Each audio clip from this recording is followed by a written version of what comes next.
Dans le cadre de la commémoration de la journée Martin Luther King, l'ambassade des États-Unis dans notre pays, en partenariat avec l'École normale supérieure et ENSIP, a organisé hier mardi une conférence débat sur l'héritage de Martin Luther King. Occasion pour les étudiants et d'autres participants de mieux connaître le parcours de cet homme noir qui s'est sacrifié pour la cause des Noirs aux États-Unis. Ousmane Bessagara et Mamadou Kone.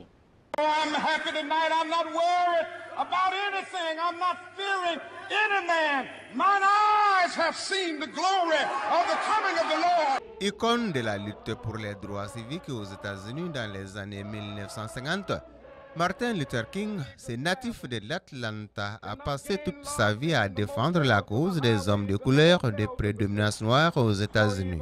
Sa stratégie de combat contre la ségrégation, la non-violence, inspirée de Mahatma Gandhi, a marqué tous les siècles. Le point le plus important est qu'il a lutté pour ses buts de manière non violente. Et je pense que ça, c'est, je peux dire, la leçon que les Maliens peuvent prendre de cette conférence. La lutte non violente est essentielle pour avancer la société et les droits, quelle que soit la nationalité d'un peuple.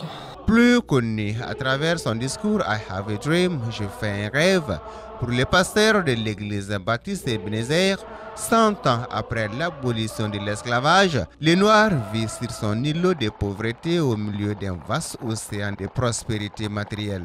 100 years later, the Negro lives on a lonely island of poverty, in the midst of a vast ocean of material prosperity.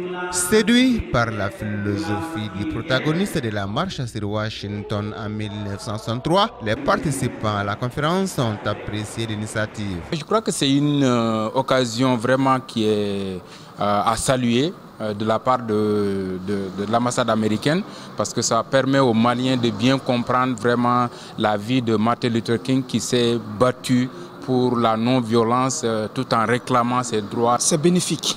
C'est bénéfique pour la génération d'abord de chaque nation du monde entier.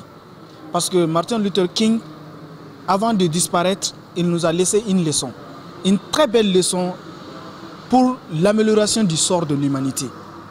C'est la non-violence, c'est l'espoir, c'est comment on peut réclamer sa propre liberté, la liberté de toutes les personnes. Commémorer ces grands hommes-là, c'est quelque chose, je dirais, de très important pour l'humanité.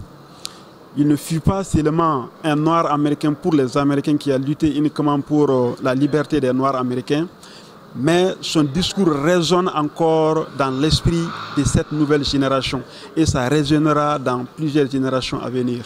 Cette conférence annuelle rentre dans le cadre des programmes d'échange culturel visant à promouvoir la compréhension mutuelle entre le Mali et les États-Unis.